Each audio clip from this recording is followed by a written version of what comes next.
Welcome back to another episode of the Salty Nerd Podcast, where we talk about the greatest show on streaming, Warrior. Today we're talking episode 7. What's the title again, Jude? Gotta be crooked to get along in a crooked world.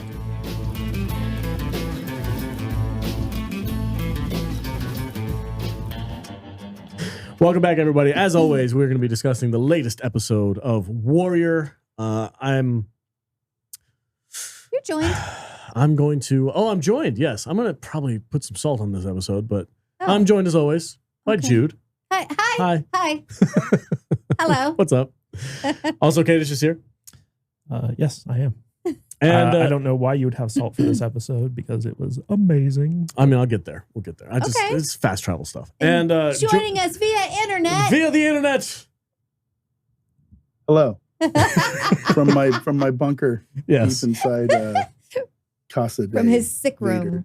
Unfortunately, Vader is not feeling well today, we told him to get out of here. Yeah, I'm like, don't come to the studio, dude. I got to travel soon. Don't you put that voodoo on us, Ricky Bobby. Right. And he has already chugged half a bottle of Dayquil. Yeah. Where's your bottle at right now? Oh, I haven't touched it. I bought it. I chugged it. And, that's where we're at. Yeah, that's at least like 3 shots of Dayquil. I'm a big dude. I take double shots of everything. Don't judge me. I'm a man. Real quick, before we get into this episode, I wanted to give a nice special shout out. Yeah. My friend Matt, he has a daughter, Michaela, who is 11 years old, just turned 11 recently. And she is an experienced MMA fighter. Yeah. I've seen some videos of her kicking butt on the mat, and I'm like, this chick reminds me of like somebody like a toy. Like Lie? Like Lie or a toy or something like that. So I just wanted to give her a shout out because she's freaking awesome. I wanted to encourage her to continue her training and become an even more, I can't say the swear words, but you know what I'm saying. Like, be freaking awesome at what you're doing. I really encourage everybody, especially young girls, to learn how to fight, learn how to defend themselves. And the videos that I've seen of her in actual competitions are pretty impressive. Mm-hmm. So continue on that path. It's amazing. And you can be just as awesome as some of the women in this show that we love so much. So shout out to Michaela. We should also give shout outs to number one, the gross brunette, not a redhead. Yes. Who not a ginger. Not a ginger. Yeah. Who got some sticky this episode. Good for her. Yeah, she's commented on our videos. And also apparently the German prostitute from the previous episode has I think her followed name's us. Larissa Jordan? Yes, Larissa Jordan. She reached out to us on Instagram and said, thank you for our review. And I said, honestly, it was before our episode even came out. And I was like, she's amazing. I was like, you're just going to have to wait until Thursday because you're the star of the whole show. Like, we didn't give a crap about anything else but you for that whole episode. When can we start talking about that girl? So I made sure to put as much footage of her in our podcast as I possibly could without getting demonetized. Yeah. I messed around with some blur effects, but it just didn't work out quite right. So I was like, I gotta skip all that. Yeah. I know we give not a ginger a lot of crap for not being a ginger, right. But I have really been enjoying her like adoration of the character of Buckley and like being the woman behind the man on his way to success. Yeah, Lady Macbeth, basically. Yeah. But anyway, it's been fun this last couple of weeks. We've been getting some attention from some of the cast and crew, which is really cool. We always love when that happens, and we wanted to thank you guys for producing such an awesome show that entertains us. So thank you so much. All right, without further ado, episode 7. Jude, take it away. Gotta be crooked to get along in a crooked world. Picking up right after the fight, Father June has taken a bullet to the stomach, and the fellow Chinese work to save him. After they get him home to convalesce, it seems he isn't the man he used to be. Bill arrives at his brother-in-law's cement mountain to learn his new job is in the pit of despair with the other laborers, and I think he had more fun working for the Long Z. A toy fends off an attack from another brothel owner who's come to take his property back with force. Later, Bridezilla Mai Ling mediates between the two as the other brothel owner. Fuck, I ruined my joke. Bridezilla. She is. Later, Bridezilla Mai Ling mediates between the two as the other brothel owner falls in Long Z territory. A toy's like, hey, remember when we survived the riot together? And Mai Ling's like, oh my God, did you hear I'm getting married? Strickland and Leary meet with Buckley to propose a deal for the mayor race. And later, Leary meets Kevin Spacey and comes to the same conclusion as the rest of us that Kevin Spacey sucks. Happy Jack is damn near giddy, thinking he finally got rid of Lee, when who should arrive with a full can of whoop-ass but Lee and his new best friend Chow. They've come to kill Jax and chew bubblegum, and they're all out of bubblegum. After Lee and his girlfriend are reunited in the bar, who else should pop by for a reunion? Agent Bosley of the Dick Department. Dumbass Lee turns in his dick badge and Bosley informs him, "You don't turn your back on the dick." Wow. Ah Sahm tells Yeon Mi the tale of how they fucked up that silver deal and that sheet around her can't possibly be keeping her warm. She shows him her hidden stash for no reason, and he makes her lie and say she won't steal anymore. Hong and his boyfriend eat each other's nuts while walking through Chinatown. And while everyone was looking the other way, Father June, not in his right mind, goes on walkabout, and young June is freaking the fuck out. When Lee Young brings him home, he and young June share a moment of mutual respect, but then June turns back into an asshole 2 seconds later as he drinks his feelings and blames Ah Sahm for all their troubles. Leary heads into Chinatown to treat with Ah Sahm, and the two make a deal to keep men on both sides from dying. Thayer arrives at Buckley's office to concede the mayor race, while Lai lurks just outside. After he leaves with Strickland, Buckley heads over to Pound Town and ruins Not a Ginger's dress. Discuss. You gotta stop. I never will. They eat each other's nuts, which is actually what happened. True. It's true. It's not even a joke. It did not even matter in the episode, but I could not talk about it. I'm trying to figure out what that whole love scene eating I nuts. don't care Why is it about even Hong in and it? his boyfriend. And that they were eating roasted walnuts. Roasted walnut. Yeah, V, I'm with you, man. We're almost at the point now where I was with blonde slave chick and Davenport and a toy. That relationship, and I was like, I just Get to the fighting, bitches. like, I just don't care. Like, this is a nothing relationship. It's not going anywhere. Nobody cares. Nobody There cares. are relationships in this show. Sure. Is that what the show is about?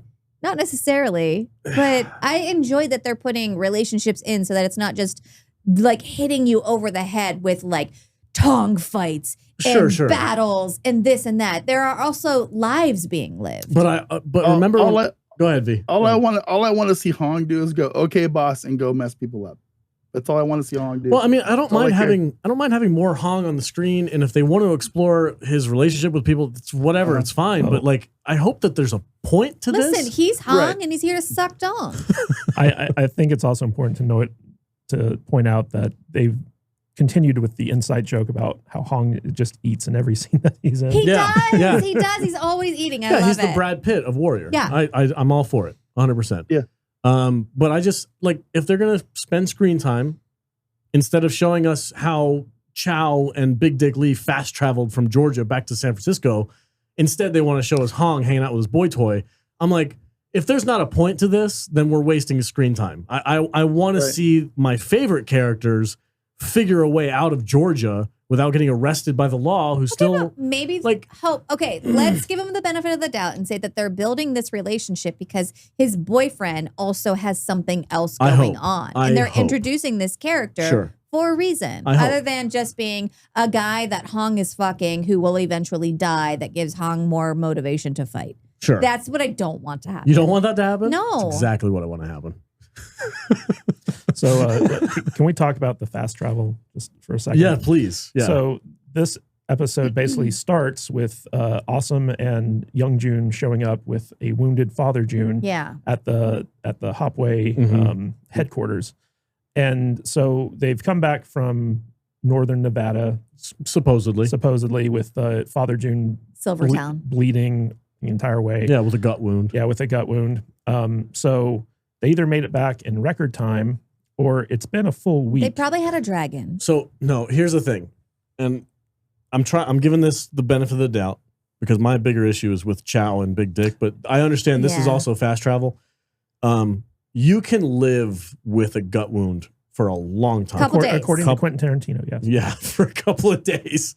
And it's very painful. and it's very dangerous, but you can go a long time. So if it takes them a full 48 hours or something to get from where they were to back to San Francisco, fine. Okay.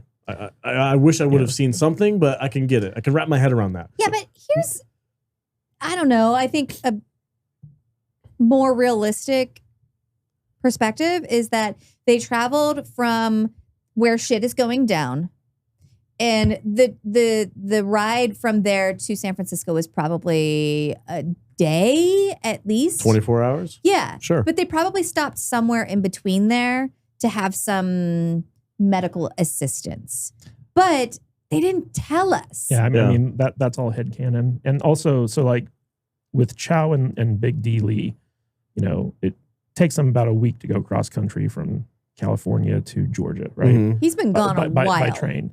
And then in this episode, they show back up in what's admittedly a badass scene. But you have to think like, okay, maybe the chronology of their timeline doesn't quite line up with the chronology of Awesome and the Junes. Right. Yeah, because if they left around the same time, and then Young June and their squad went to the mining town and then back to San Francisco in a couple of days. Go ahead, V. I've got to figure it out. I asked our almighty ruler and future leader, Chat GPT, in 1877 via rail, how long did it take to get from Georgia to San Francisco? And basically, he says there was no direct route from Georgia to San Francisco. Traveling from Georgia to San Francisco by rail in 1877 would have required taking multiple trains and routes, making the journey quite lengthy and complex. But basically, in the end, it said it would take a week or so. Yeah. So there you go. So my only thought is that in the previous episode, when Chow and Lee were captive on the train and going to Georgia, there was some time passing between the end of episode 5 and the beginning of episode 6, where basically they were already close to Georgia by the time our story picked up with them. And but it is kind of weird because it's like, yeah, like they just show back up. It seems like they had time to like coordinate with the barmaid and all this other stuff. So the timelines, they're not adding up. No, definitely not. There's some fast and dirty writing going on. But you know what good old JT would say to that? Who cares? Don't think about it. Yeah. He'd be like, shut up, nerd. It's just a TV show.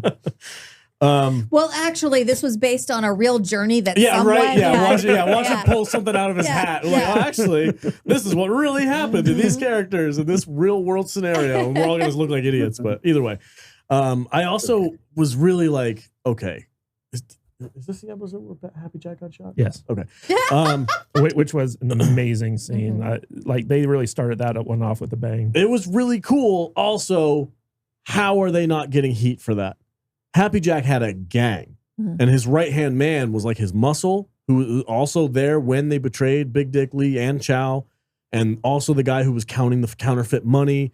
So, like, where's that dude at? The only thing I could think of is that if this is like a hierarchy where like Young June takes over for Father June, barmaid is now the new Happy Jack. Yeah, that doesn't track. Yeah, I don't know. Because she's a woman. But no, it's just like she's not a part of the gang. Yeah, I agree with you. It's weak. Is he a real gang though? Well, I would say this. So like basically Chow and Big D Lee teaming up and coming back for revenge, and the unceremonious killing of Happy Jack, like just right off the bat. It's a great team up. It was a fantastic scene. Like when Happy Jack gets shot, you're just like, oh shit. Yeah, I literally was like, holy crap, did he shoot Happy Jack? Like just like that.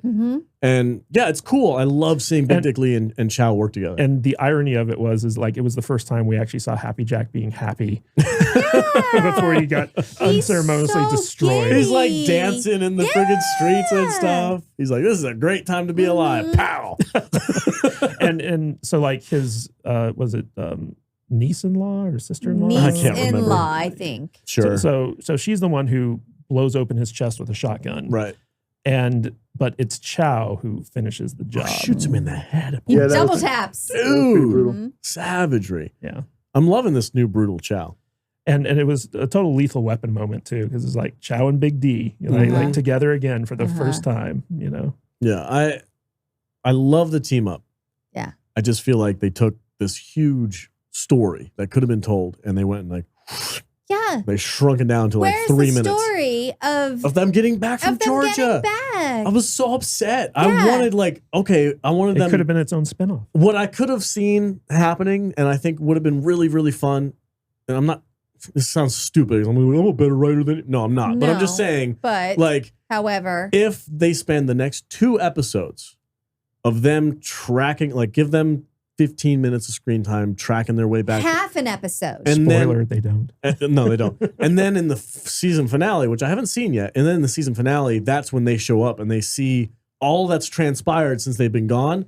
And now they're here for the big finale, which of course is going to be something to do with Strickland and the railroad and all that stuff. And Mai Ling. And all that. And they show up and they're like, holy shit. And then they just jump into the fray. Mm-hmm. Then they have to pick sides. Yeah, I think that would have been out of context. Wait, hold on. Who did what now? What's going on? Oh, we have to pick a side right now. So I think that would have been really cool. So first off, let's talk a little bit about Big D. He comes back. He basically solved his problem with the bounty because all of his family's dead. So no one's out there to put a bounty on him anymore. Yeah. So there's no longer a bounty on his head, but he's still working for the Dick Department because of the bounty on his head. Well, we discover that the other Secret Service guy who we last saw getting shot in a back alley, he survived. Yeah. What was his name again? Called it. Bosley. So Bosley comes marching back in, and he's got a big scar on his face from where the bullet kind of grazed him. And I think he might have been the one who killed Happy Jack's second in command because that was the guy who tried to ambush him. Oh, maybe. Yeah. Probably. But so Bosley comes marching back in. He's like, "Oh, you're back," and basically Lee gives him his badge back. He's like, "Ting," and Bosley's like, "No, ting." Yeah. So Big D's basically like, well, no one wants to put a bounty on me anymore, so I don't need to do this job. And he's like, but you're still wanted for murder. And I'm assuming you probably just murdered 2 more people. So how many cousins are still alive? Right? Yeah. None? Yeah. Oh, you must be You're real still convincing. Working for the Dick Department. Yeah. Come on, Big Dick. You're not getting away with that. Big D tries to quit, and Bosley is not letting him. As he would. Yeah. So basically, he's good at it though. He's a good dick. Big D is a good dick. Listen, y'all know, you find a good dick, you keep a good dick. Thank you, my dear. It's good to know. Always ruining my jokes. We are not the official podcast for this show. We are the official podcast for Good Dick. And Big Dick. Big Dick Lee. I'm on the wrong podcast. That's the whole of Big D's arc in this thing is we find out that the Secret Service guy's still alive and Big D has been drafted back into the Secret Service. So here's another thing that I'm kind of a little frustrated with about this. Okay. I feel like we're back at square one. He's still in the Dick Department. He's still at odds with Chow. Nothing's happened. Their characters are literally in the same spot they were 2 episodes ago, except now he doesn't have a wanted bounty and Happy Jack's out of the picture. But those two people were not super involved. But they had a nice bonding moment, and Lee got to take care of his problem. Yeah, I'm sure is helpful. And we did it all in 3 scenes over the course of 2 episodes. Yeah, so, and I'm honestly, if you think about it, the thought of Lee and Chow working their way back to San Francisco from where they were, surely they had other hijinks and other problems and other things that they had to overcome, which would have intensified their friendship or their camaraderie. And I would have loved to have seen that. They wouldn't have had any money because they got taken without them really knowing, and they got the train robbed. Didn't wait for them. Yeah, so they had to have found, and like V just pointed out, it takes multiple trains to get from there to San Francisco. So how'd they pay for that? They're still wearing the same clothes that they were. There's a lot happening right here that I'm like, there's gloss over everything. So much more of a story. Series. Yeah. Could have done I can just see them Trapper sitting there being like, let me tell you why you guys are all wrong. Yeah, I'm excited for him to school us on why we're wrong about this. So it's we're not wrong though. He's got too much on his plate. He's got a show to produce. It's fine. I get it. Whatever. It's cool. And it's just, also we're hoping, seems very rushed. We're hoping and assuming that there's a season 4, but there might not be any word about that. You know what I mean? I thought there was. Is there? Is there not? I think there is. I didn't hear I thought they were renewed till 5. They are? I thought. Am I Tropper? I haven't heard that. I haven't heard that either. I hope that's the case. I hope, yeah. I thought I read that somewhere. Oh, God damn it, me. I'm hoping I they don't are. know now. So I can understand, like, okay, I have a lot to wrap up. I've been given one more season to do it. I'm just going to do it. So I understand the logistics of it in the real world scenario. Sure. I'm not trying to like shit on the show, but I'm like, God, man, I wanted so much more out of that storyline. So speaking of wanting more storyline, no Penelope or Sophie in this episode again. They're not coming back for this season. Not coming back. But you know who liked my story about that when I posted it on Instagram? Andrew Koji. Oh. I posted that clip of us when we were talking about Penny. Ooh, is he on strike? Can he come on? I don't know. I don't know if he's an American actor or not. Or I think he's British. Yeah, he's British, so he might be able to. Hey. Yeah, they have a different union over there. Yeah. Cool. Yeah, most of the show's shot in South Africa, so most of the not main characters are not from America. So, yeah. Cool. But what did Koji have to say? He just like when I posted the clip of us talking about Penny coming back as like a Batman villain. Click. I was like, yes, please give me that. 100%. Yeah. Speaking of Batman villains, Buckley. Ooh, always in the shadows. So Buckley finally wins the mayorship, and he's so excited. Buckley goes from Batman to Bruce Wayne in this moment. Dude, Buckley has never been so happy. Oh my God, that dude is on cloud 9. You know what? Not a ginger's never been so happy. She's like, destroy me in my dress. Oh yeah, he rips open her bodice. My God. He is going for it. But before that, when the runner-up of the mayor's comes in after he gets Stricklandized, whatever his name is. Sure. Stricklandized. You've been Stricklandized. Boom. The Stricklandizer. He gets told, Joker. Yeah, he gets told he has to drop out of the race or they're gonna throw his daughter under the bus, so to speak. And he's like, fine. He's like, Buckley. There's an actual good guy. Yeah, so right. So he's like, all right, I'm not going to let you destroy my daughter. Yeah. So he goes to Buckley and he's like, you finally got what you wanted, I see. And they're spitting back and forth. And Buckley's just like, well, go ahead and have some fun with that family of yours. He lights up a cigar. It was the perfect, like, yeah, cool, man. And then Buckley fucks. Oh, God, dude.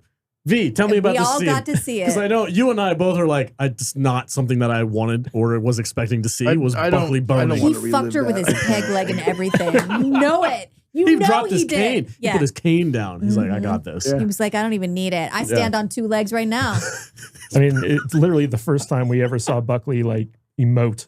Yeah, that's the first time we've ever seen any kind of emotion out of this guy whatsoever. And what was great is like the scene leading up to this. And so Strickland, Leary, they meet with Buckley and they kind of lay down what's going to happen. And Buckley's like, I don't like owing anyone favors. And then Strickland just looks at him. He's like, then maybe you shouldn't be in politics. Yeah. It was a good Strickland, dude. That guy is playing like 4D chess against all these other people. Like he is the true menace of this episode of this season. I kind of wish he was doing a Trump impression the entire season. No, God, that would have just ruined it. It's like, it's not of the deal. You don't understand the deal here, Buckley. I'm maybe building you a should railroad. be in politics. It's the greatest politics of San Francisco at this time. Leary, you got to keep your men in line. Nobody likes angry Irishmen. So, did we get a scene where Buckley was doing an acceptance speech in this episode? No, that was next episode? Okay, sorry. Great scene coming up. His acceptance speech in this episode was fucking the not a ginger. Not a ginger, yeah. That's my impression of not a ginger. The whole time he's giving his speech. She was so stoked. She was like, this is awesome. Like, yeah, she's like, this is all I ever wanted. Yeah, she's like, I need to take off layers because I'm so fucking hot right now. Winning seems, what did she say to him? Winning suits you or something like that? Yeah, it was not something I needed to see.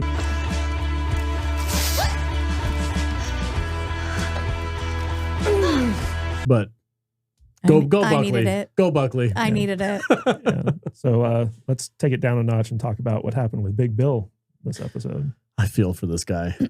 Also, when did his brother-in-law become a dick? Has he always been a dick? I think he's always been, because he was resentful that the sister was. But it was like I've been taking care of your family. Please get your family out of my house. Sure. I'm never going to stop holding this over your head that I took care of your family. He didn't even want to hire Bill, but his wife made him. Yeah. He was like, come work for me. I guess keep taking care of you and your family. But then when Bill shows up, he's like, ha, you're going to be my bitch. Yeah. Yeah. So the brother-in-law runs a concrete factory. Yeah.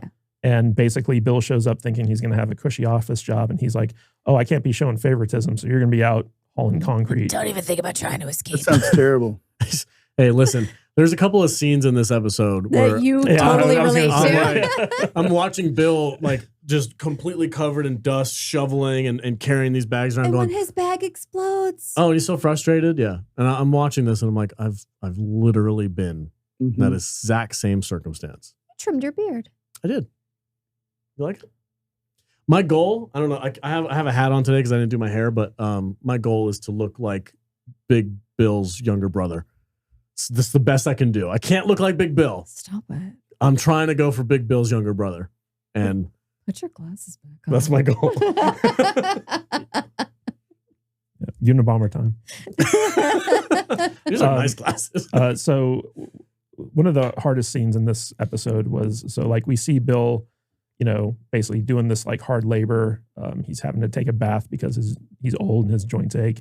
And he comes in and the brother-in-law dresses him down by saying like, oh, you're not keeping up with, the rest of the crew. And he's like, I'm twice their age. Yeah. Yeah. He's like threatening to fire him. And it's just, he's super cringy and douchey. But then he goes home and Lucy's like, you want to put some more work in? Dude, Lucy loves. She's the best wife. She's amazing. Yes. She's amazing. And I You want to practice putting another baby in me?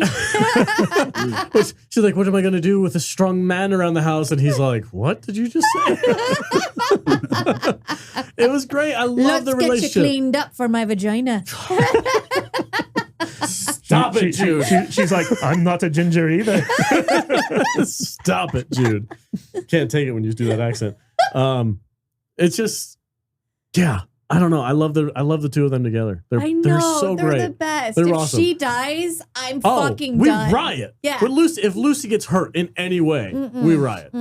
Yeah. No. Really? Yes. I care less about their kids, but if anything happens to Lucy, I'm fucking coming for you, Chopper. Where are the kids? I don't care. Doesn't they have like 4 of them? They have a lot. Upstairs in bed. Yeah. I think they have twins too. We haven't seen any of them in this whole season, have we? We've heard them like crashing around the brother-in-law's house. What's his name wants him out of his house. For sure. I understand that completely. She's like, I'm just going to go. Too. Cool. You keep the kids. Yeah. Yeah. When we get introduced to the brother-in-law earlier this season, I got like a playful like ribbing out of him when he's talking to Bill. He's like, hey, you're going to get that chief job, get your family out of here. I took it as like a friendly ribbing, but it turns out he's real like pissy with Bill. I got a very, I'm going to hold this over your head for the rest of your life vibe. I don't like that. I don't like that guy. I don't like him either. I'm waiting for Bill to just go off on his brother-in-law. But it's gonna end ugly when this ends. Bill's still maybe gonna end up with the chief job. It's possible because he's not gonna stay at the concrete plant. Only so long that Kevin Spacey can keep Kevin Spaceying, and I think Bill's gonna be right there. He's not gonna make it. Not gonna work here anymore anyway. Can we talk about Bridezilla Ling? Oh God, you every single time she's on screen, she's like, by the way. If you've heard, but I'm getting married. You heard, but Leon and I are engaged. Did you hear her? I know. She does it to a toy. I proposed to him. Yeah. She does it to a toy. She does it to Awesome. Who else does she do it to? Everyone. Everybody. Literally everybody. She invites everybody to the wedding. Yeah. It's funny because we get a little Atoy subplot in this episode where a rival, I guess, pimp. Yeah, brothel owner is upset that his girls are now with Atoy. And so he decides that he's going to go and try to get his girls back, and Atoy and him have like a little confrontation. And then we find out, I don't know if it's in this episode or the next, but we find out that Davenport actually bought those girls off of him. No, she got the police to take them away. Yeah, the Ducks took them. Yeah, okay. Yeah. So like he didn't get any compensation for them, which is one of the reasons why he's coming back and demanding them back. And he's under the protection of Mai Ling.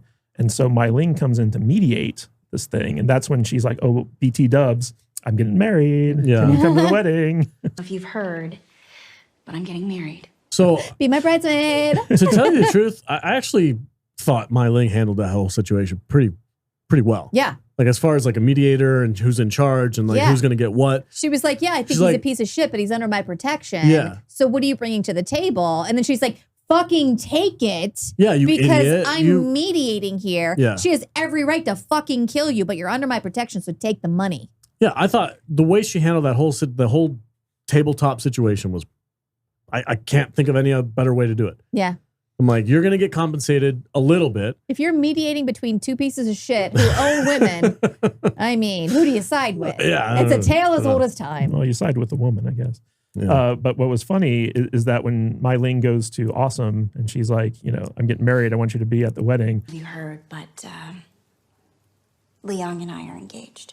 And Awesome's reaction to that's just like, do you? Do you though? He's like, you want me there to represent the Hopway? She's like, no, I want you there as my brother. And he's like, oh, okay. Are we that still though? Are we still good though? Oh. Like, didn't we try to kill each other? I kind of hate you though. and she walks in on Awesome having some quality time with the printer girl. Oh God, he is such a freaking teenager with her. He's like throwing her around inside, like in plain view of everybody. I do want to say he's gonna start like composing songs, like oh my God, yes, mixtape. Yeah. Printer's daughter. He's gonna be outside next to his giant wall statue, just holding a boombox, be like, "Please come and hang out with me tonight."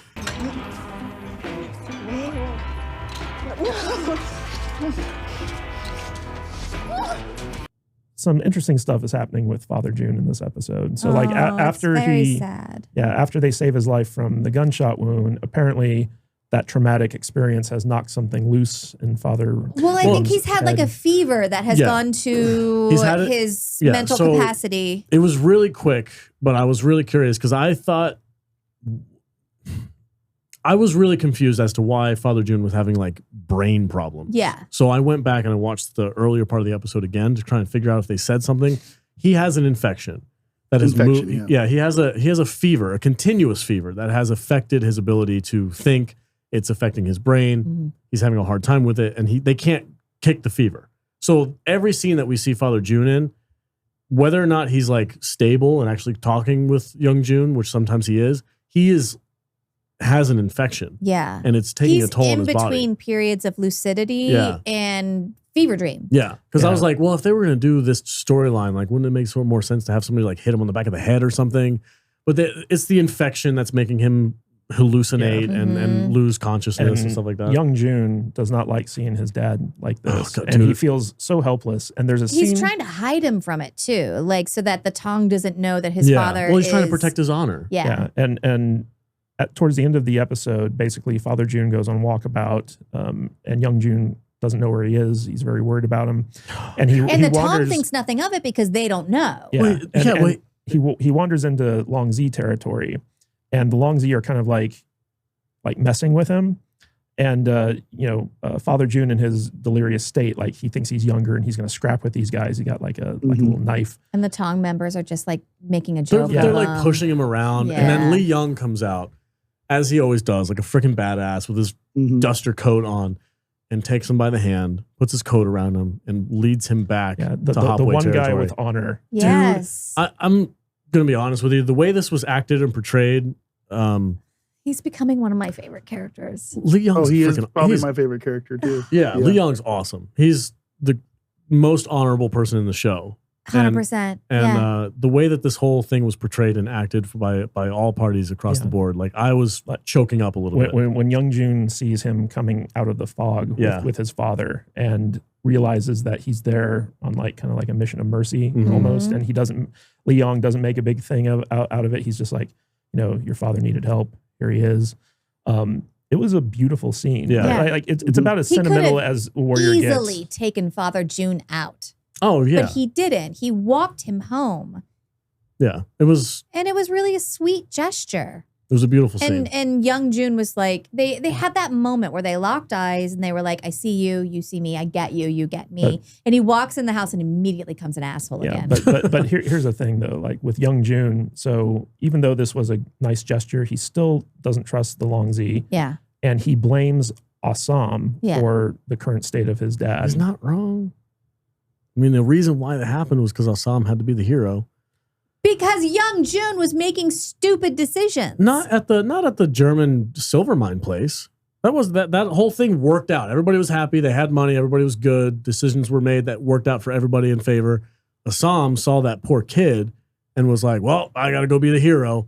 And so from Young Jun's perspective, he's like, you killed my dad, or you're killing my father. And in addition to that, so Young Jun is making moves to replace Printer Girl. Mm-hmm. Yeah. And he's made it pretty clear that she's a liability. And so Also as soon as she's done training the guys, he plans to kind of get rid of her. Yep. And Also a smart move. And so this is continuing putting Young Jun at odds with Ah Sahm, because Ah Sahm likes Printer Girl. And I think Li Yang is going to take out Mai Ling, and I think eventually Ah Sahm is going to be the leader of the Longzi, and he's going to be head to head with the Hopway. I mean, there's a lot of maneuvering going on here. Yeah. But the thing about Ah Sahm, there's a great scene in this episode where, him and the Printer Girl are kind of in bed together. Mm-hmm. And he's like, it's all my fault what's happening to Father June. And she's like, look, you're a good guy. Like, you want to be that guy who was out there defending Chinatown when the riots were happening. And he's like, no, I was just out for myself. And she's like, no, you weren't. And she kind of shows him that, like, the path that he's walking down is a good one. And then she reveals that she's been printing some extra. I don't understand stuff. why she did that. It was so stupid. She Yeah, shows him Thank you. all of the shit she's been doing on the side as though he's going to be like, yay, us. What for? I don't think that it was a bad move. I think it shows that she's come to trust Ah Sahm, and that she truly cares for him. That was stupid. That was very stupid. She's literally stealing from his tongue, and his alliance is with his tongue. Well, she made it clear that she wasn't stealing. She was just printing extra. Yeah, but she had no reason to tell him. Well, but it's because she doesn't trust Young Jun, and Ah Sahm knows that Young Jun isn't to be trusted right now. And so, like, it was a smart move. He recognizes it, but at the same time, he's like, this is putting me in a very awkward position. Exactly. That's the only thing that he's accomplished. Like, just promise me you won't do it anymore. And she's like, okay, I promise. Sure. Nothing was accomplished by her showing him her loot, except for putting him in a more dangerous situation. Right. Yeah. That's Ignorance stupid. is bliss in this situation. It was stupid. Yeah, his ignorance with this whole situation is more of a protection for him. If you're going to lie, cheat, and steal, just keep doing you.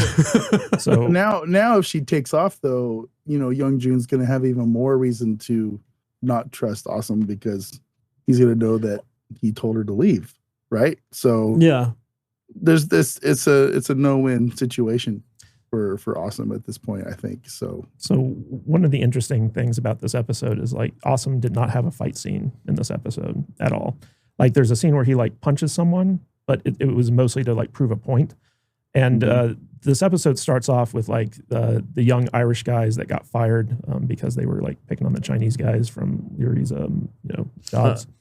Oh, yeah, and the Chinese guys that, like, robbed a grocery store and they get thrown in jail. No, so Irish guys, two Irish guys who might have been the same dudes who got fired. They are the same guys. They're the same guys that Leary kicked the shit out of to prove a point. Okay, they went to a Chinese grocer and stole food because they don't have a job, so now they're stealing food. Yeah. They get caught and arrested, and that's their storyline. These two guys are fucking idiots. Exactly, that's the whole point. and so their dad goes to Leary, and it's like, hey, can you get my boys out of jail? They were just stealing to feed themselves. Mm-hmm. So Leary goes and for the first time meets Kevin Spacey. Oh, what a scene. I feel like Leary he's not as rough as he used to be. I feel like he wouldn't have let that stand. He's also trying to play the game, but he's not wise enough to play the long game. He's just playing the game that he sees. But the cool part about this episode is that after he fails to get the boys out, basically there's a group of young Chinese guys who saw the robbery, and they go and they decide to, like, jump a drunken Irishman. And so after that happens, all the Irish guys are fired up. They're like, let's go into Chinatown and get revenge. And Leary walks in like, what are you guys talking about? You want another freaking riot on our hands? You're nuts. You're crazy. He's like, and the Irish are like, yeah, we want the fucking riot. I don't know what that accent was. That was weird, dude. yeah. But so basically Leary sees that there's, more tension and he makes it clear. He's like, look, we lost a lot of good men. We lost friends, brothers, like husbands. And he walks into Chinatown to go settle the score with Assam. And this was the best scene in the entire. Not a single punch was thrown. This was intense. Yeah. So, and what's great is so Leary's walking through Chinatown and he looks and he sees that mural of Assam on the wall, and the look on Yeager's face. It's like, should be fucking kidding me. Oh, it was priceless. It was great. But then Awesome with his entourage comes walking out of Hopway headquarters, and him and Leary have like a little tete-a-tete. Mm-hmm. And at first, it's very contentious. But then once Awesome realizes what Leary's doing and he's actually trying to save lives, he's like, okay, well, I don't really run Chinatown. And Leary's like, there's a 10-foot picture of you over there. You definitely run Chinatown. Yeah, and so like after his conversation with the printer girl about being like a good, like the hero that Chinatown needs, Awesome realizes, okay, I have to keep people in line, otherwise we're going to be burying a lot more people. There's going to be a lot more death and fighting, and so Awesome finds like the kids who'd been bragging about jumping this Irishman in Autoy's brothel. And he kind of like slaps some sense into him and says, like, if you ever do this again, you're going to be answering to me. And everyone kind of realizes like, oh, Awesome has the authority here. And that, again, kind of puts him more at odds with Young June. And if Young June had been there for any of that shit, he would have ruined it. Mm-hmm. He would have gotten people killed. Yeah. But that face-off between Awesome and Leary, best scene in the episode. I'd argue that the best scene is the one between Lee Young and Young June bringing his father back. I would say the best scene is the one where Buckley fucks Not a Ginger.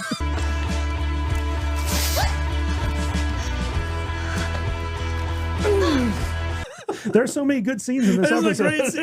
It's a great episode. The only thing I'm upset about is I didn't get enough Chow and Big Diggly. That's it. And the fast travel. The fast travel thing. I hate fast travel in TV shows.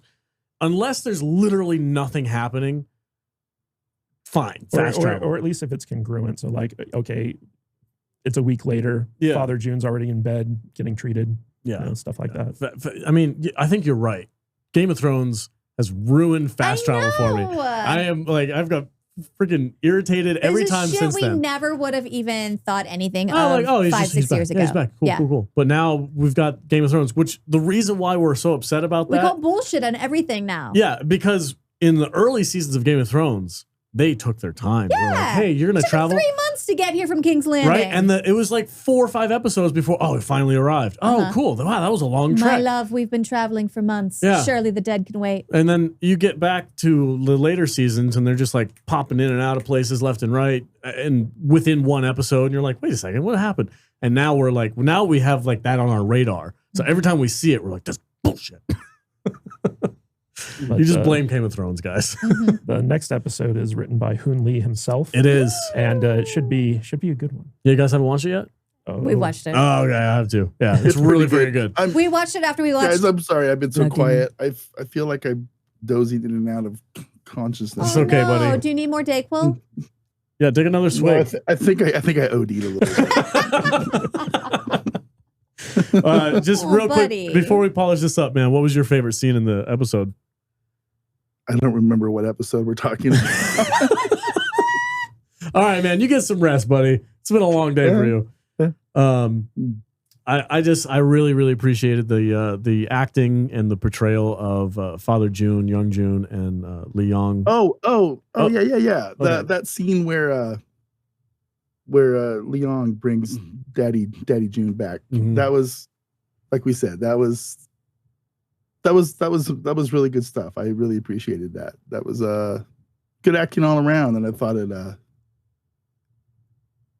portrayed that there could be some cooperation between the Tongs, which we're probably never going to get. But yeah, it was interesting. It was interesting. And Hong even says that at the end of the episode, where he's like, it's like, hey, boss, if everyone's getting along and everyone's making money, like, what's so bad about that? And Young June's is like, peace never lasts, dude. And I need to know that when the shit hits the fan, I got soldiers that are going to back me up. There has to be only one head of house. Yeah. Well, it's not wrong. Peace rarely lasts. So Game of Thrones, just like you said. yeah. It's just like this podcast. Podcast never lasts. We're always fighting about something. Yeah, who's the head of Freaking all house? out. All right, guys. That's it for our review of episode 7. Episode 8 is next week. It is written by Hoon Lee.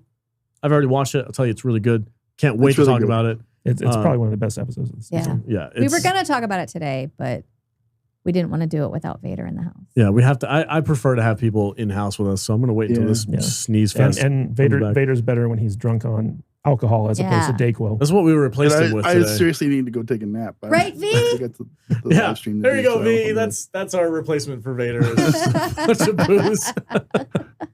I finished this one. You did? Yeah. Oh, we need more. Yeah. Call the Shady Mile Call people. him. Call the Shady Mile Call people. him. We need more. Listen to ambush people. And these are bunka. I just done stuff. Yeah. Oh man. All right, everybody. Very Thank you cool. so much for watching the review.